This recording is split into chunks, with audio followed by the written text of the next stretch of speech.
Good morning. Yeah. Welcome to the Water Resources Committee meeting. I'm here and Mary's here, so the roll call is taken care of. Public comments. Does anybody have any public comments they'd like to share with the committee? Seeing none. Board comments. Mary? Nope. Nothing to share. Okay, I don't have anything either. Manager comments. Nothing right now. Nothing over there. Item 5 is discussion regarding a letter of support for the Carpinteria Basin boundary modification. I did attend the meeting, drafted a letter for Mike's approval to send to the president of the board for Carpinteria Valley Water District. The boundary change is very straightforward. They're moving the boundary out of the bedrock to the north of the basin and limiting it only to the alluvial portion of the basin, which Sigma requires. So we're sending a letter of support. I wanted to try to get it onto the agenda for tomorrow's meeting, but that wasn't going to be possible because we didn't have the minutes ready for the board. Well, actually, we did get it on the agenda. You actually did? We did, yeah. We figured that the committee would want the board to look at that, so. And the end of the comment period is the 28th, so that's why I wanted to try to get it onto the board and get it up to the Carpinteria Valley Water District. Thank you, Mike. That's Let me make sure it's on there. I didn't see it. You didn't see it, okay.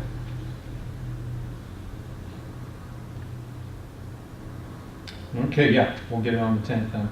Okay. I think as a public agency, they won't mind getting a late letter. Yeah. So I think we need to pass the draft letter on up to the board for the 10th. You agree, Mary? Absolutely, yeah. Any comment on the basin boundary modification change? Okay. 6 is the discussion of agricultural water curtailments as related to health and safety water supply conditions. This is something Mary wanted to discuss. Yes, I've been talking to various agricultural people, and they really want to know ahead of time at what level of the lake they're going to be cut off. So I brought this onto the agenda so we could talk about getting that done. Well, I've got a PowerPoint here, a lot of numbers in it, so my apologies on that, but I think it'll help a little bit.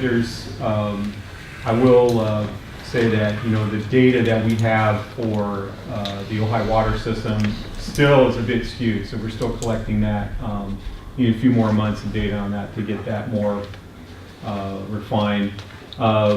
Mainly trying to figure out or make sure we understand the lake demands that system has right now. We operate that system, I think, a bit differently than Golden State did. So this is going to be talking in for the most part about just the Casitas system demands with some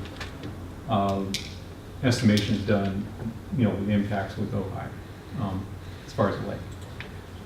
Okay, so this is kind of the graphs we're going to be looking at look like this, these bar charts. And so what I'll point out is out of the wheat baseline used to figure out where stage 1 is going to be is this number here on the far left, and that will always appear in the rest of these graphs on the far left. That's on page 4 of the wheat. There's a nice chart in there that shows that information. So this shows total demands by year. Going with the end of the fiscal years, 13 through 18. And you can see at the top here is essentially the reduction that particular year has had from the wheat baseline. And that's how we figure out what stage where we might be in, where the board would think about where the lake level is in relation to demands, that kind of thing. Then moving on, to make it a little easier to see, put in kind of where the stage might be, or the stage is for that particular baseline. So, and then you can compare that to where actual demands have been. So there's stage 1 and 2, which is essentially a 20% reduction off of the wheat baseline. Stage 3, which is a 30% reduction. Stage 4, a 40% reduction. And finally, stage 5. Make sense? Mm-hmm. Okay. Moving on. So here's the irrigation demands that we've had, over the last 6 seasons or so. And we put stage 3 in place about July of 2016. Demands are right around 6,300 acre feet, appears to be. The Ojai system really didn't add much in the way of agricultural demands. We have a few accounts that added in, but this is pretty much just going to be the Casitas system demands that we'll see as far as ag water is concerned. Excuse me, Mike. Sure. Can you tell me what categories on the consumption report? Okay, on the consumption report, this would be ag domestic and ag, so AD and AG. Right, thanks. Okay, moving on. Now, just doing a basic calculation to back out what the non-agricultural demands are, just using that, just doing a subtraction. This shows where our non-agricultural demands are. You can see in 2016, that's when, mid-2016, when stage 3 went into effect. And those demands appear to be somewhere around between 53 and 5,500 acre feet right now.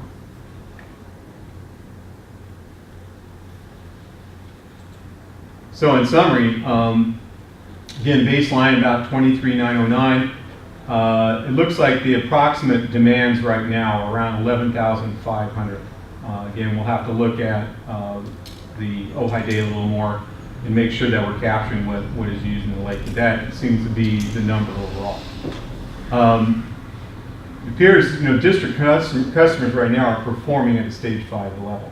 They're fairly close to about 50% reduction over that baseline wheat Mike, number. so there's actually been an increase, because we've been talking about they've been at a 40% level, so has the demand... Right, and I think that's one of the things that can cause a little bit of confusion. So 40% level that we've been talking about is in relation to, let me go back here.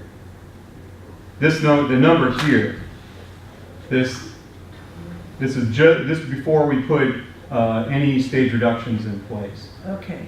This 20%, which is where everybody should be, that is the safe yield. Not the safe yield. That's a 20% off of the wheat baseline. Okay. And it's fairly close to the safe yield number that has been figured for the lake. So. I thought the wheat baseline was 20,800. That's the number. No, if you look at the wheat itself, it's on page 4, it's 23,909. Yeah. But you're thinking of the revised safe yield. Yeah. Right. That's what you're thinking of. 20,800. This is really trying to figure out where we want to be as far as declaring a particular stage. And that certainly has impacts on people's water use or what they pay. So, but yeah, in an overall sense, in relation to the wheat, the community as a whole is performing at stage 5 right now. As a whole, or are we just talking about ag? No, overall demands. If you look at ag, they're performing just a little better. They're pretty close to stage 5. They're at about a 46% reduction. Mm-hmm. So, it seems to be leveling out. I don't know how much more they can give as far as how much more they can conserve out there. Well, one thing that is going to change, I think, that'll show up over time is the damage from the fires. Sure. Because I know there's some orchards that are either not watering at all or Right. well reduced because they lost trees. Yeah. Yeah, one of the customers in Rincon lost quite a few that I've talked to, so. Okay, so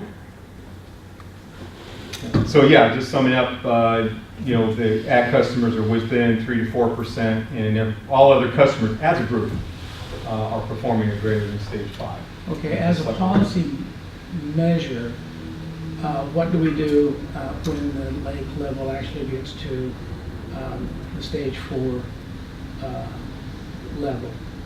Do we write letters to the people who have already complied and write letters to the people who have not complied? Of course, the board would have to take action first, and then the staff would have to consider, I think, a message that says this is what your allocation is, and making sure they understand that we're not looking for them to reduce their use unless they're over their allocation. Right. That, I think, is when I've talked to folks, that those that really are conserving a lot are concerned that they're at the bare minimum now, and you talk to them and they're maybe using 2 units in July on a property, and you have to explain to them that we're not looking for you to reduce from where you are now. We're looking to, your allocation can reduce another 10% at stage 4. So yeah, that needs to be something that in the messaging that we get out. It's all on the allocation. And Right. they need to be able to convert what they're seeing on their meter, their bill, and finding out where their allocation is. Right, indeed. How are we going to do that? Oh, well, it's going to, I think it have our front office staff, along with our conservation folks who talk to customers all the time, get together and come up with a letter, let the board see that, and when it's time to get that letter out, we let it go and do it. Good, thanks. Anything else on? Let's see. So, we're Larry? going to talk a little bit about health and safety, right? Yeah, go ahead. So how does all this relate to what the Board of Supervisors requested of you folks in terms of a stage 4 drought emergency? Well, they can ask us to do anything they want, but we have our policy. We have what we rely on for the stages of the lake, and that's what we're going to rely on. And people have already reduced below that, as you just heard. So people are complying. They're doing a good job. Yeah, Richard. Do you have any idea of how much agriculture is suffering from loss of yield or actually killing off portions of their orchards? The fire did a lot of it. Yeah, I mean, Let me aside answer from Lou, that. because I know a lot of the agricultural, and I know what happened in my old orchard. First of all, 75% of it burned. Okay. And then the other 25%, when we had that July heat wave, dropped all this next year's crop, and probably did enough damage to the ends of the branches to take care of the following year's crop. So now it varies from place to place. To really find out what's going on with agriculture, you have to talk to every individual person, because their water systems are different, where their trees are in the valley is different. But there's been a lot of economic damage already to agriculture that has absolutely nothing to do with the water situation. My experience with pulling back on water is it tended to affect your fruit size, not your production, but that it does affect your costs. But again, it's going to vary from every single orchard. It's going to be different. It's going to be really hard to figure out exactly what damage is there. Have you been hearing from individual farmers about what their problems may be? Fire and heat. No, I mean, just related to the water issue itself. You know, it's complex because labor is a big issue. Regulations are a big issue. Costs, it's not so much the availability of water that everybody's been really conserving at this point. and they're getting by. Some people are taking out trees Yeah. to be able to do it. It's really variable, and each one has their own strategy as to how to go about managing with low water. I mean, where it'll really, it gets to a point where you cut back and then you're just keeping the trees live and you have no income from crop. Or then if you cut it off entirely, then eventually the trees will die. We're not at that point yet. But, whether or not another 10% cut is going to really hurt dramatically, again, I think it's going to vary from orchard to orchard. And some of the orchards have wells, and they aren't that affected that much. But there are really dramatic measures taking place. I mean, I've talked to a couple of farmers, and they're taking out acres of trees just to be able to survive. It's not easy. I have one other question, if you don't mind. Sure. A big part of the reductions due to the city of Ventura, their purchases, on your monthly reports, it looks like their purchases are about half of what They really reined in their water use. is that sustainable? If they, I don't want to talk for the city of Ventura. I don't know if it is or not, Richard. The comprehensive water resources reports over the years, I have viewed with suspicion because the planning department wasn't talking to the water department, and their ability to actually develop new water sources has been hampered. I guess the new well in Satakoy has helped a lot, but whether or not it's sustainable, I don't know. I just wondered if that reflects their actual conservation in the west end of Ventura, or they're heavily subsidizing it with other water. I think it's more that they had a new water source on the east side of town that they're using instead of out of the river. Yeah, Bill. With the revised contract you have with Ventura Water, which I have not seen, I believe you revised it in July. With who? With Ventura Water, Our you did a revised contract with Ventura Water in July, I believe. Was it No, it was a year ago or so. A year ago, okay. Yeah. What I'm unclear about is the relationship, if any, between lake levels declining and trigger points with respect to supply at Ventura Water. They have the same drought controls. They have an allocation that's their in-district use, and there's a formula for that. And then stage 3, they've got a 30% cut. Stage 4, they've got a 40% cut. And at what point is by contract, is a water supply be ceased to Ventura Water with declining? It's the same as the whole district. Okay, so they're not We will treated supply any... water to the All district right, so for there its is health no and different trigger safety. point than anyone else in terms of... It's in-district use. And that's what- Just asking, that's all, what the Yeah. contract Yeah, says. no, we have an obligation to provide water to our customers, and we can't cut it off. That would be contrary to. No, I just remember a very old contract that talked about that, and I wondered what was in the current contract. It's gone. It's gone, Okay, thank thank you. goodness. Okay, anything else? One other question in terms of enabling conservation awareness. Many other districts have implemented the ability with the new types of transducing reading water meters for customers to be able to look at their water use pretty much in real time rather than waiting for the billing period. Does the technology as installed with the new meters allow that upgrade or not? Can I let you speak to our general manager? Yeah, Because I'm a policymaker, not a. We have what is known as AMRs, which essentially is a radio read. That information is collected monthly, but no, we do not have what is known as AMI. We'd have to revamp our whole system, replace the meters to do that, so. Okay, so, Can I ask you a question about the letter that's going to go out to the residential customers? it would go out to all of our customers. You're talking about a stage 4 letter? Yeah. Oh, okay. So that stage 4 letter, it sounds like you're going to draft something up. for the Staff, four. staff will start with that first cut on that letter, yes. So from what I understand, there's going to be an increase in water rates. No.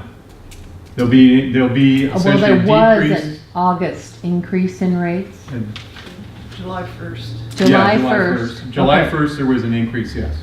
So you sent out the allocation letter, the first allocation letter in the end of June, and then rates went up in July. And now this is going to be. I'm not exactly sure where you're going. The rates, I think I know what Renee is talking about. The 3 years. They're separate things. We did the whole cost of service study Right.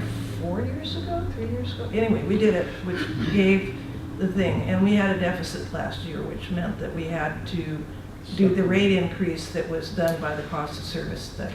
It's entirely independent from the allocations. Right. They happened at the same time because it's the beginning of the fiscal year. Right. But are you talking about the new allocations that the Ojai service area got? What I'm trying to get at is those people in the Ojai service area who had an allocation letter sent out Right, that was done on a recently. monthly basis. This is how much water you're allowed to use, and now you're going to send out that letter again There'll be another letter that will go out to all the customers, right, in the With- whole district. with their monthly allocation. With a new allocation, showing their new allocations, absolutely. And hopefully with an explanation about where they already are in conservation, so that they won't be looking at severe penalties. That's what I'm trying to get at, is the penalties that are going to be imposed for people who are over their allocation. Yes. I think that has to be clearly spelled out so It they is, can yes. see what their prior usage was. Now, the 2013 year for the consumer doesn't really make any sense anymore. That's from the state. Exactly, and you're not using the 2013 year No, as a we use- baseline. We use the week, right. You're doing a whole different baseline, Yeah, it's our policy. and it's your policy. Yeah. And it's just whatever you imposed on July 1.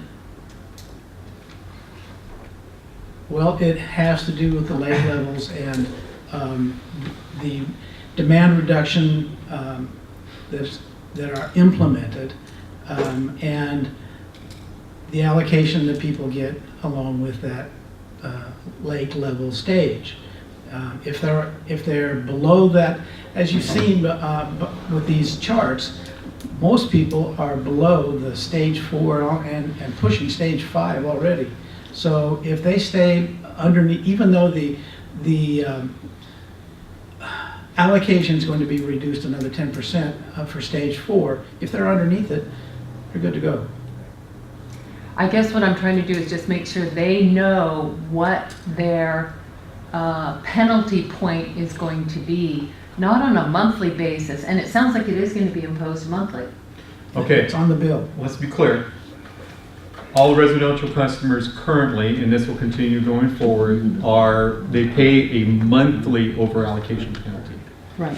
Everyone else, business, agriculture, pays a yearly because they manage their water supply differently than the residents might. So residential customers will get a monthly penalty assessed if they're over their allocation for that particular month. And that's why, if you look at the letter, if you've received one of those letters, there's a month-by-month allocation that's in there. You know, I think we're kind of off topic here. Well, I'm just trying to make sure Because this people are doesn't have going to anything get to the do with right. the agricultural water curtailments. Everybody has an allocation, and they're gonna, I agree with you, Renee, we need to make sure that it's crystal clear about how to do it, when to do it, and make sure that they stay underneath their allocation. Larry? I'd like to go back to Bruce's question about safe yield figure, because doesn't this present a fundamental problem when you have a weak baseline of 23,000 acre feet and so on, and the reconfigured safe yield is at 28? I don't think so, because we have the lake level stages. Mike? Yeah, what I would say to that is, you know, the 20% reduction is where we want all of our customers to be, and that is below the safe yield. Yeah. The whole thing about the 1998 20% reduction from the water use was to actually bring the water that was sent to distribution that year down to the safe yield level of 20,840 acre feet.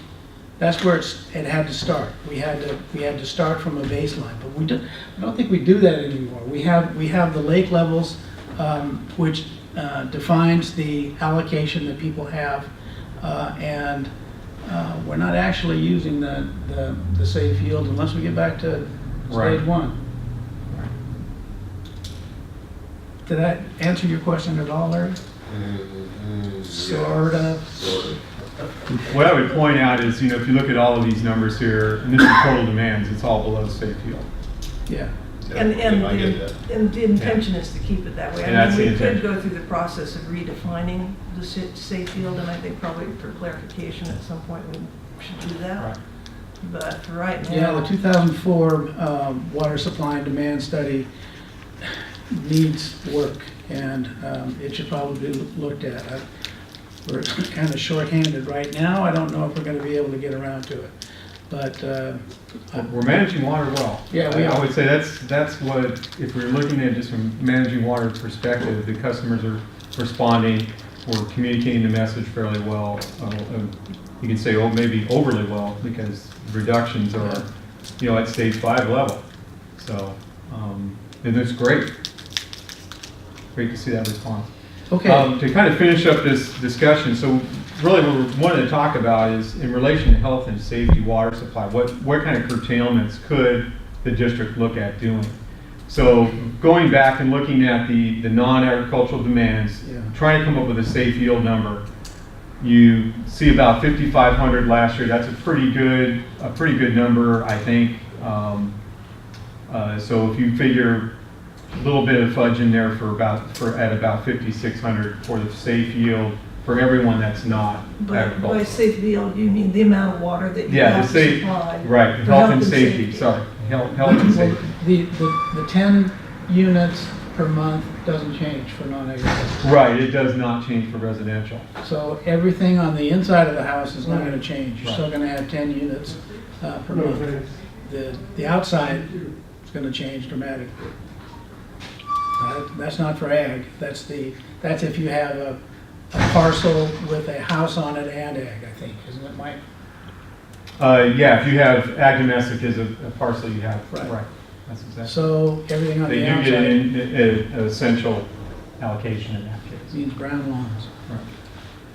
So assuming about a 5,600 acre foot health and safety demand, and then making some assumptions that going forward that we're going to continue to have dry and difficult conditions over the next few years. And what I mean by difficult is diversions are going to be challenged with plugging of the screens and getting in and having to do additional maintenance to get any kind of water flowing through the diversion itself. Ag demands at about 6,300 acre feet a year. Again, health and safety for everyone else at 5,600 a year. So putting those together, you come up with about 11,900 for lake demands fiscal 2019. Add in a small amount of evaporation, about 2,500 acre feet net. This last year, we got about 2,500 acre feet into the lake, even though we didn't have a whole lot of precipitation. So I think that's a conservative estimate.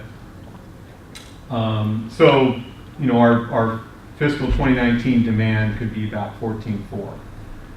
And let's not forget about the well field optimization. We're going to try to fix those wells from the Golden State, from the Ojai service area, to make sure that it's serving the populace out there from the wells, so there won't be this draw on the lake. Right. What's the current differential between what the wells are providing and what the... I would say they're probably getting about 80% of the use out there. Again, the numbers I have here are a little skewed because of the meter installations last year. So I showed that whole area using about 1,650 acre feet through June. From the And- wells? What's that? From the wells or from the lake? That's totally from Ojai. Yeah. So of that, I'd say about 300 maybe came from the lake, maybe 350 came from the lake, Okay, thanks. somewhere in there. But again, I need to refine this a little more. This is really just talking about the lake and figuring out, that's what we're using as a barometer, is Right. figuring out where we are. When could we or when should we, start cutting any kind of customer off, And we're talking about ag here. Hopefully So- not until the wells are working. They are, actually. Well, up to the capacity you're looking for. Right, we're looking to try to increase that, and OBGMA says that the basin, we're below the basin's yield, so that's good news. There's a little Right. room to grow in there, and, Right. and maybe, get another 10% in there, So just doing the arithmetic here, going forward, we'd end up at about 60,000 acre feet in the lake toward the end of the year. And let's not forget that OBGMA is going to be embarking on the conjunctive use agreement between Casitas and OBGMA, and it'll be sort of tied to our WEEP levels for the amount of extraction from the basin. That's in our new plan. And a lot of this data you can find water use in the hydrology report, which is online. Yeah, Bill. What assumption is built into the number one, dry, difficult conditions persist?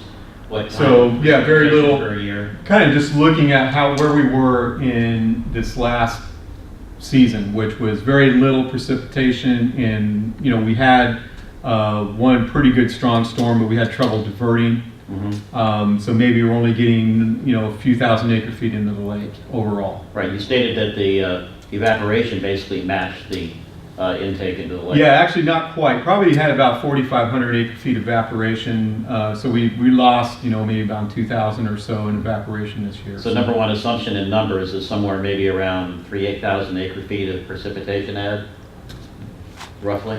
Yeah, somewhere in there. That sounds reasonable. All right. Very, very few storms overall. So Okay. we end up looking at that, just doing the arithmetic, at about 60,000 acre feet at fiscal year end. That's at the end of June. And the stage 5 volumes of just under that. So if this were to come true, you'd be looking at stage 5 declaration possibly July 1st. If this is the way this year unfolds.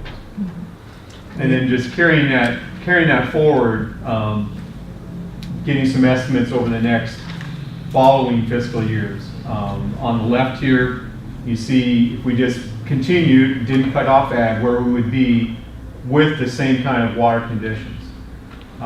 Assuming same demand level and really not a whole lot of water coming into the lake. This is where we would end up. And then again, I put NA in here because the assumption would be possibly that stage 5 would continue for a year, and ag would be allowed to continue to water during that time, but there would be reductions, and they are With the 50% cut. with the 50% cut, and they're almost there. They could cut a little more, and that, as a group, they would get there. It could mean some impacts. Then if they were cut off at the end of fiscal 2021, then that would drop to only about 8,100 acre feet a year at that point, just using these raw numbers. And that would give, almost 5 years of supply for the area in health and safety. Health and safety plus evaporation. Kind of simplistic, I think needs a little more refining, but I think, when I put this together, kind of gave it a little more clarity for me on where we could be, going forward. And Mike, getting, where are we with the National Marine Fisheries Service and Fish and Wildlife on the change in the diversions? yeah, the critical drought protection measures, the management committee is going to be meeting here in the next 4 weeks.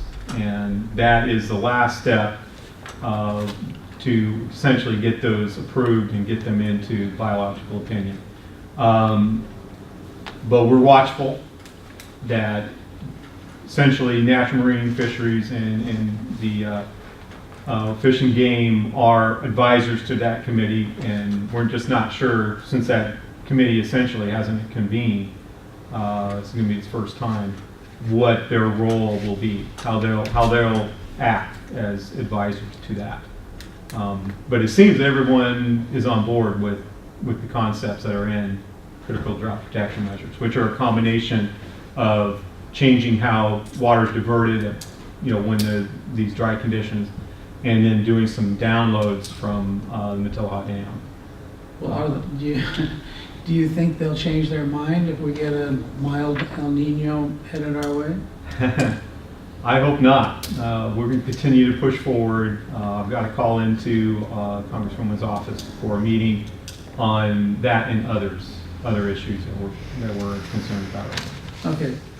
Right. So, Mike, has the biology committee met and made a recommendation to the management committee? The biology committee has met on the critical drought protection measures, and it's being forwarded, the USPR, to the management committee. So they have a recommendation to the management committee? It appears that they do have, they're in concurrence with the document that everyone's agreed to. So again, we haven't convened, so we'll have to see where they end up being in the long run. It's amazing how slow government works. This was supposed to have started when we were at 100,000 acre feet. Yeah.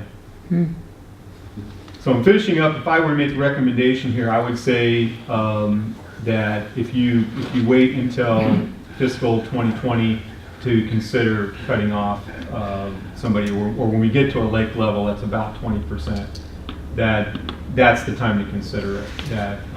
And that is something that we could communicate to ag people, that that's the point where they need to be prepared. Well, we want, Richard, I heard what you said. It's a horrible concept to have a policy to take the lake down to zero. I don't want to see that at all. We need to make sure that we don't do that.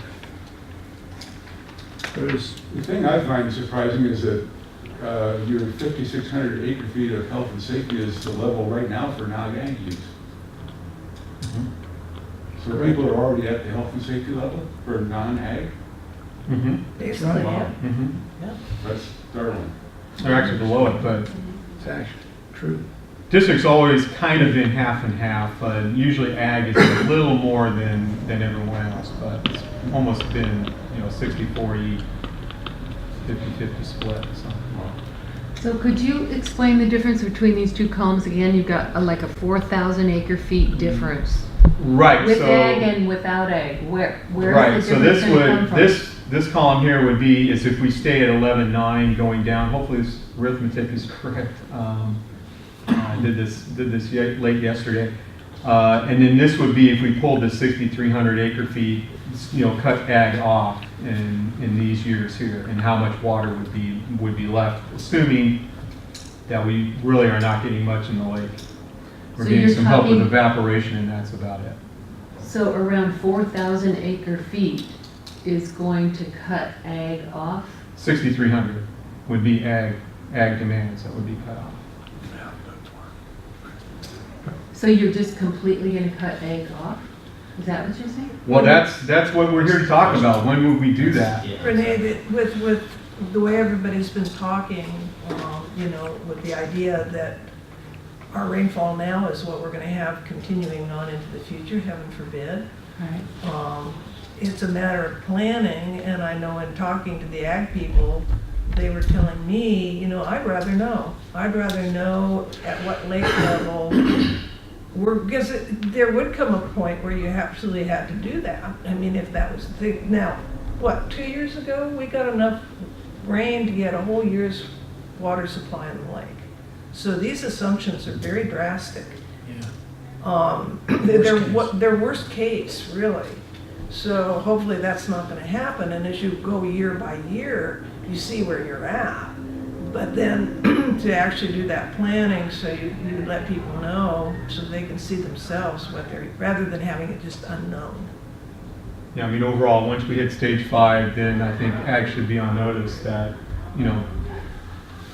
the reductions in their in their overall use could possibly be on the horizon, so. Now, this isn't cut in stone either, because this is a board decision. You could say, okay, we're gonna give you 30% rather than 50%, or do something other than just total cutoff, Yeah, it could be staggered. so that they could keep the trees alive, but then take it back down. I don't know, and that's something that has to be discussed. This is just the first. It's a policy decision, these are just numbers from an Yeah, engineer. and this is That's just all the they are. first cut at starting to think about it. Think about that, right? So, And then we might get- and we're gonna need to bring ag in too and see, at what point they see this, how could they survive? How could we deal with this situation and keep them alive? Or do we reach the point where we just say, well, indoor use and to plan for that? Hopefully this is never gonna happen. Well, it seems like the two with the Ojai Basin groundwater management allocations, those allocations could also be adjusted, right? That's right. That's right. So there could be more water available from the Ojai Basin to ag to Well, make but up for the losses? it's, a lot of the ag is not there's some in the basin, but a lot of it's not. And you can't take water out of the basin. Yeah. No, But- we We're can't- largely a backup supply for a lot of the folks out there. Yeah. What it will mean is that less demand on the lake. The basin is going to be able to supply the needs of people in the basin Okay, without the lake. good stuff. Mike, will this information be in the Water Resource Committee minutes? I'll probably just say we talked about it. Certainly could be up I mean, can you up on the republish website. this Sure. presentation? Do with you the want me to send minutes? you a copy of this, as long as that's okay with the committee? We're in a public meeting. Sure. Yeah, we that'd be would like great. a copy too. Sure. Okay, you're gonna check my arithmetic, I hope. Sometimes I may miss a. You can count on that. I think the overall picture, though, is fairly Well, good. you know what, Mike, can you just post the PowerPoint presentation? Sure. That's probably the easiest way to go Absolutely. about doing it. I think there was also a little concern about commercial demand hardening, so just want to look real quickly at where our commercial demands are. I will note that not the Ojai customer base, commercial base is not in here yet, so. But I would expect them to be pretty close to the same kind of demand profiles.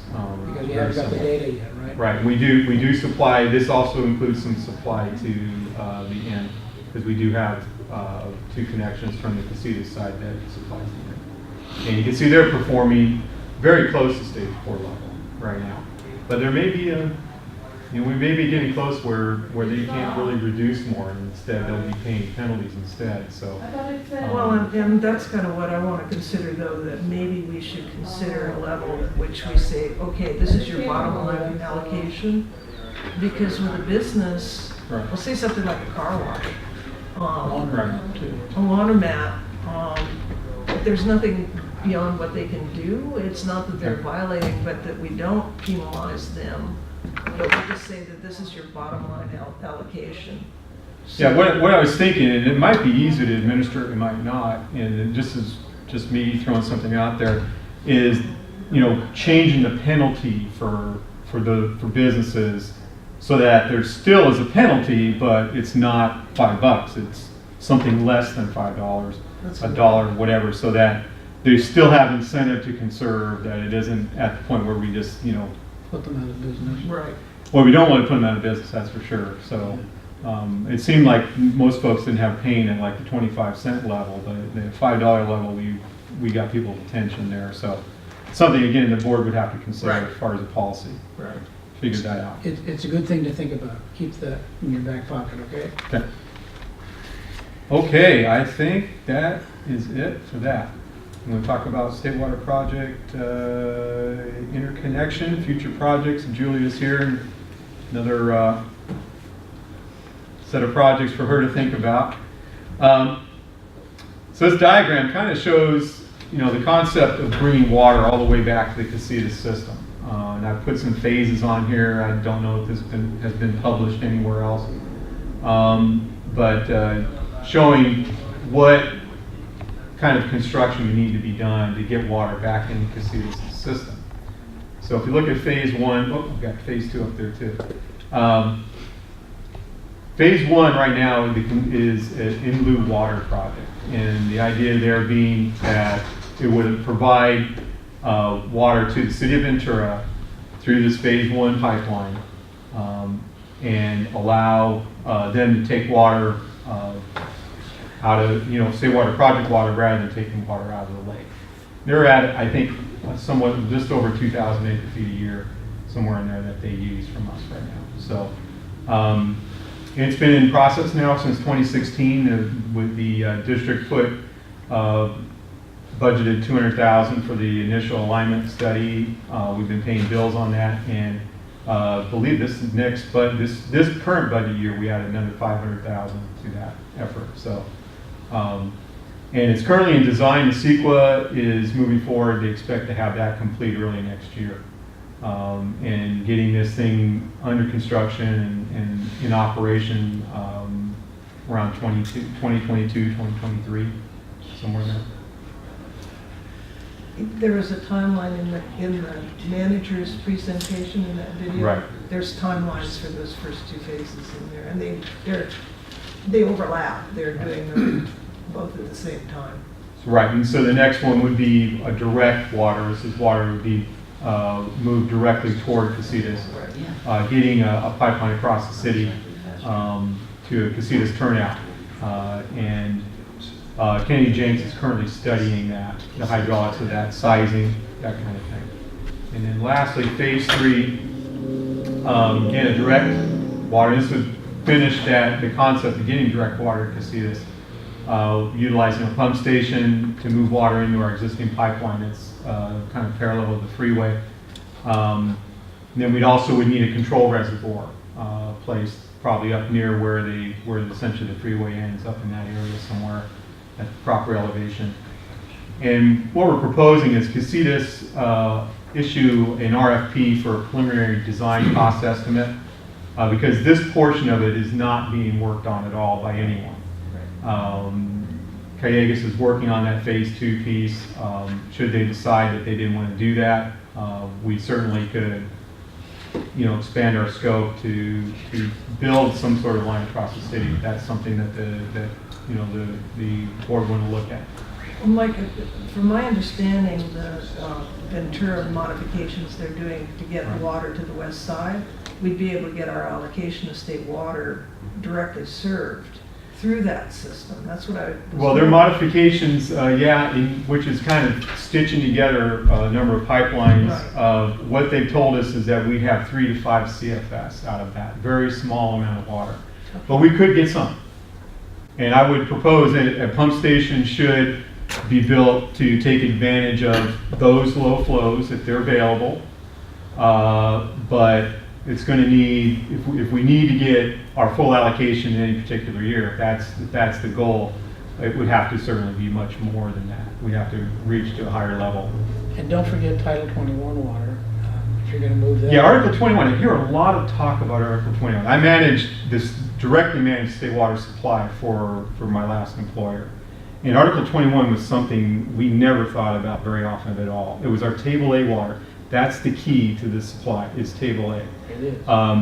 Now, I will say the climate change estimates is saying that Article 21 is going to be available more often. And that is exciting because what Article 21 is adds to your supply and does not take any water out of your Table A allotment. You don't pay any additional fixed costs, but you do pay all the energy costs for that. It's just like Table A water, other than you don't pay additional fixed costs. We never thought about it because it was almost never available. They had some good supply last year and then also in 2006. But Article 21 was something, and they usually get very little notice. They'll say, okay, next 2 weeks you need to take water. So you need to be able to turn on your supply and put it somewhere. And fortunately, AVEC had a large water bank that we could put water in. And apparently they stored 72,000 acre feet in that last year. And I believe some of that was Article 21 water that they put in. So yeah, it's pretty healthy. So yeah, managing the Table A supply is your primary thing you do. And you look for opportunities. You usually get very little notice. you need to be able to take that water at Article 21, you know, right away. Instantaneous. Yeah, you need to be taking water at the time you take Article 21. So. Quick question on that, Russ, is that all right? Yeah. So will the RFP, which is under the control of CMWD for Phase 3, will that include the capacity to be opportunistic with respect to Article 21? I mean, you said the primary is Table A. Right. But if the climate change prognostications are correct, Article 21 may be more frequent in the future. It could. In these large episodic events. Right. And what you have to do... And you have to have minimum, you don't want to oversize, but then if you undersize, you can't make... So will that be part of the RFP to evaluate that? Bill, there are a Sure. lot of steps that would have to take place before any of that discussion becomes relevant. First of all, I don't think we can actually build the pipeline clear across the city of Ventura. It has to be a partnership. I'm talking about Phase 3. No, I think there's two different things. One would be using the Ventura system to get as much water we can and then get it into our system. And then Right. there's the direct pipeline, and those are two separate Right. things. And I think, and Mike, you can, Yeah, what I would say, Bill, is, you know, managing state supply is about when it's available, what and when, and also what you can take, but also cost is in there too. You have to figure out cost. In designing systems, in my past, in my career, one of the things I always think about is peak demand, and that's a CFS number, and you need to think about, is this system going to provide peak demand, say 25 or 30 CFS? And that will very often be what will design your system, is Okay. what do you expect that to peak at, you know, rather than say a particular amount. But yeah, it should, any conceivable amount of volume that you could be taking or want to take advantage of, yeah, you've got to build it to be able to do that. Which is really hard to do with the variability of the state water project. Yeah. It is. But there's lots of things that you can do, and I did them all up there. Went through 2007-8 drought. That was a wake-up call for the customers up there. Bought some very expensive Kern River water, known as nickel water. And then by the time the next drought came along, the water bank was nearly ready, and we were able to use the water bank to get through, and had stored water in that as well, so it helped. But being able to take a big gulp was a big thing. You know, when you have things like Article 21, or even your normal supply. I know that's one of the constraints that United has got, is they have trouble taking the full allocation because they can't take a big gulp all the time. So for phase 2, phase 1 is well underway, and we're in it, and that's not going to change. Phase 2, what do we do? How do we get started, Mike? Well, they have started on it. The timeline that we've heard is they're going to make a decision on the 80 or so projects they're working on in the next few years. So I believe they were going to be done with their study here fairly soon, though, on that particular piece. So I'm anxious to get my hands on that. So. yeah, what Susan Mulligan said was a couple of years. A couple of years. Make the final To decision make on the what they final want to do. decision, yeah. I think, just as Mike Flood, engineer, thinks that we could build a pipeline across the city if we had to. Maybe we could convince the city of Ventura to do something with this current capital project that is different. That's something I, would be willing to talk to Kevin Brown about. If indeed it looks like Cayugas is going in a different direction. But Well, I think this is good. This would put water into the system. I think this is a good project. I think it's a valuable project. Mike, the way things are headed right now, what kind of flow rate do you estimate possible at the Casitas turnout coming from Ventura? Well, just the city itself, 3 to 5, maybe 6 CFS. That's about 10 acre feet a day. So So you it's think- it's pretty small. And that's, okay, that's what the capital improvement programs with 24-inch lines going in. When they're stitching their Yeah. their line together, right? Okay, so you think maybe 6 CFS is the Yeah. best we can hope for? What's what they told us a couple of different times. We studied a couple of times and they came back with that same number both times. Mhm. It's That's 3 to gonna be 6 expensive CFS. water. Bruce? I would just like to compliment you on this. The reason I came to the meeting today was to urge you to do something like you've already put up here, so. Right. I think that could be a help by having maybe some dates to show Sure. what your anticipated. We'd like to get that RFP out very soon. You know, I don't know, the board typically does not approve RFPs, but we want to let them know that we're going out for them because it really is minimal staff cost to that. Right. So we'd like to get that out like right away. Yeah, I think it's great to have that phase 3 and urging. There was nothing to it. but- Congratulations, that's a good step forward. Yeah. And this puts water in the system, not in the lake. Water in the system, But not in the lake. not in the lake. We Just don't in want lieu to- in the lake. We don't want to sit by the shore and watch it evaporate. Right. Sorry. Or lose the treatment it already has. Yeah. Okay. Okay, Good job. public meeting presentation related to state water project. Whose idea? Okay, this was one I think Mary wanted to talk about, maybe having a meeting to talk, you know, possibly in this room, maybe down in Oakview if there's enough, at the community center if there's enough interest. Just have somebody do a presentation on the state water project, maybe myself, I don't know, talking about just what it is. A lot of people are not sure what it is, and then talking how could the district get water into the system, and talking about maybe these 3 phases and where we are on that. Yeah, I was thinking more, because the state water, the whole idea of trading water and how you wheel water and how that would work, it's a very complicated subject, and I thought it would be good if we could just have basically an educational seminar, and for me too, because I understand parts of it, Yeah. but just like we were talking about, what is Article 21? Yeah. What is Table A? How might, because the contract may be changing, how might that affect trades that we might do, whether we do them in lieu or we actually are buying water? There's 2 different kinds. There's transfers and there's exchanges.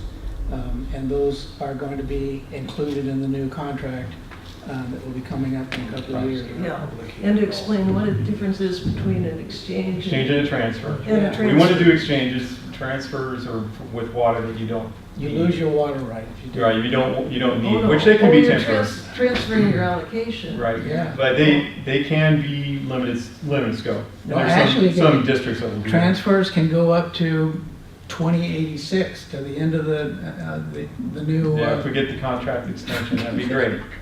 Oh, God. Bill, Okay.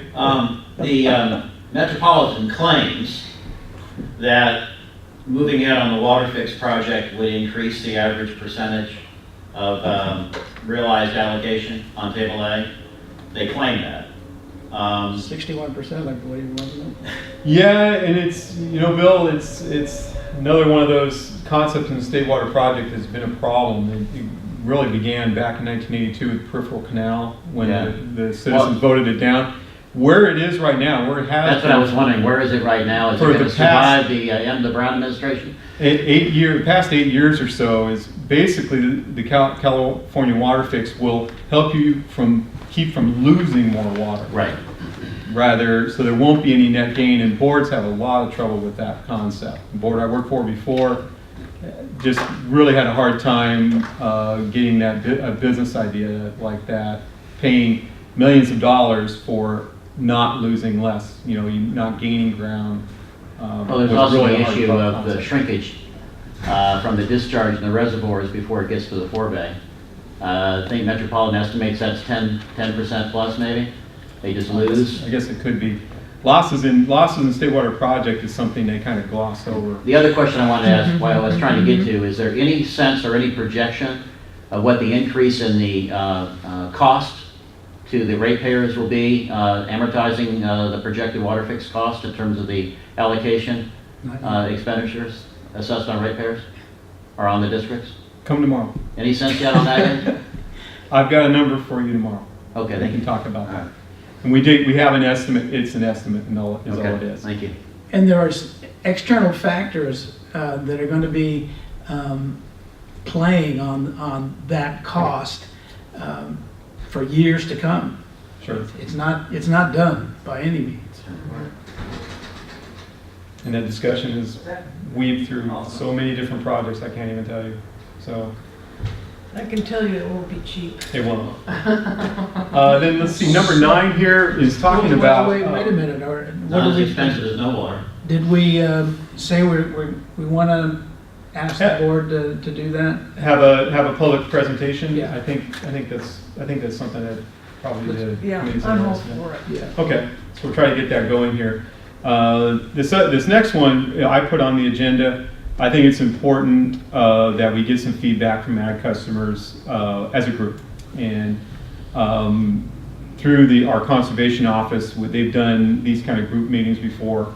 We have a couple of hundred out, about 250 or so accounts. I don't know how many people would show up, but we'd like to invite them in and kind of explain stage 4. Maybe I'll show them some of the graphs we've got. And also at the same time have some connectivity back to the district here where we could sit down with people one-on-one, depending on the response. Have 3 or 4 of us there where they could talk over their allocation and see I where we're would going guess most would come. And if it's going to be 200 people, we'll just have to make appointments for them to come in and talk to us. But I think this is important. I worked with ag up in Antelope Valley for years. I understand some of what they're facing. And you're right, they do want to know early. They wanted to say, It's a business decision. business. give me the worst case right now, I want to know. Yeah. Alfalfa was a crop up there, but in a similar sense, it had a lot of water use.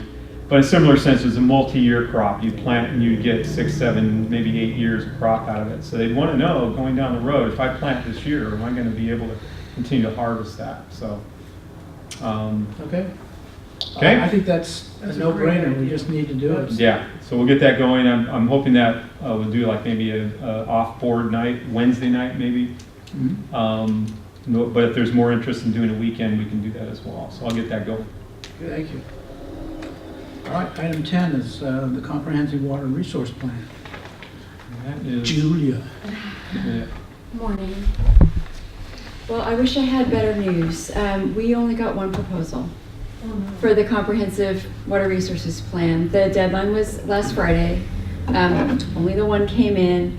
I was expecting at least 2 more. I did get a phone call earlier in the week that one consultant dropped out because they couldn't get the support at a corporate level to pursue it, which is what happens when you have a large engineering firm. The local office was all for it, but they got shut down at the higher level. And then I have a call out to the 3rd one that had expressed interest to see why. I just didn't hear from them at all and got no proposal from them. So I'm very disappointed.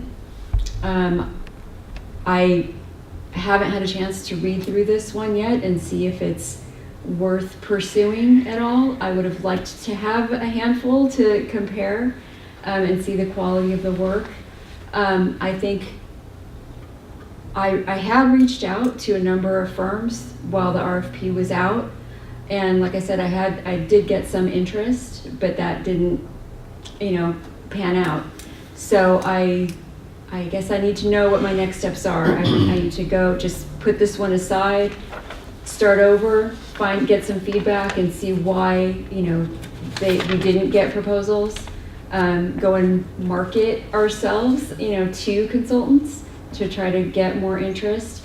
I don't want the same thing to happen with the RFP for the phase 3 of the state, the state water. I want to generate interest in having consultants do this work for us. If that means I have to go out and meet with them, then I'm more than willing to do that. I have to go where the consultants are and drum up the interest. Julia, I think, first of all, you need to read that proposal and see what the quality is. Yeah. But I do think you should go and talk to the consultants to find out why they didn't. One of them, Yeah. at least the other one, to see if there's something about the way that it was written or Yeah. the scope or something else that we can refine and fix to Absolutely. to get a company. So I think just a little more work. Yeah, I definitely want to get feedback on if there was something in the RFP that was, you know, a fatal flaw. I know from the one who mentioned the corporate decision, when I was on the consulting side, we had to show our marketing staff that we had done our homework ahead of time, that we knew that the project was coming out, that we had positioned ourselves with the client, that we understood what all their issues were. There was a lot of homework you had to do before the RFP even came out to justify the business decision to submit a proposal. So I think that there's some consultants might be in that same position where they haven't done the upfront marketing to make that the corporate office feel comfortable Right. submitting a proposal. So if you went and talked with them and Exactly. gave them a little bit of time, particularly since there was the proposal that just came out, that might be the marketing time that they would need to submit a proposal. Yeah. What was the firm that did the Ventura Comprehensive Water Resource Report? They do that one in-house, mostly, I think. The city of Ventura does? Uh-huh. I'll have to look. You think So so? for some reason, I'm thinking that they did it in-house, but in the last couple, but there might have been a few years before that where it was an outside consultant. Okay. So I will check. Well, who responded with This was WSC, who is currently doing the condition assessment and master plan for the Ojai system. Hmm. So they do have a history of doing work for Casitas. I need to go through this and see if it's what we, expected, if the qualifications and experience are there. Well, let's do that then. Okay. Shall we bring it back to the next Water Resources Committee meeting? Yeah, Sounds good. Anything else? that's the heads up. That's all I have. Yeah, thank you, Russ? Julia. Yeah, Richard. We make a suggestion, it might, considering what you're planning on doing on the state water project, it might be worth paring down that RFP. proposal that you put together and focus in on how much water do you need? How is that state water project going to interact with the lake?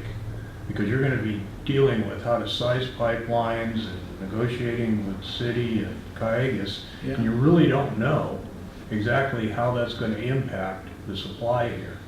So I think if you focused on that alone, reconsider, recalibrate the model so that you have a new safe yield based on the latest data, think about whether you want to set a minimum lake level, and then look at how the state water project will interact with that. I mean, it's not that hard to do from a technical standpoint. They have all the data. I think they could do it in-house, at least get you started to think about that. Yeah, we're just so short-handed. Be difficult. She does have a family, and she'd like to get home every now and then. Well, you hire somebody then, I'm just saying, if that's That's a what we piece of consult. work that can be done relatively quickly. You don't have to do a lot of research because you have all the data. And you can start to get a picture of what you're going to need. Otherwise, you're talking about how much it's gonna cost and how much water flow rates through pipelines, but you really don't know how you're gonna use the water and how much you really need. Can I suggest you send your thoughts to Mike? And Sure. we'll get it on the agenda for next month? That might get you 60% to the goal, at least Yeah. you're that much further along than the whole 9 yards, right? Sure. We don't need to do more than we have to. If we do the essential right now, it may be more advantageous to us. So, thanks. I think that's it for this meeting. Any other comments? Then we'll adjourn at 11:09.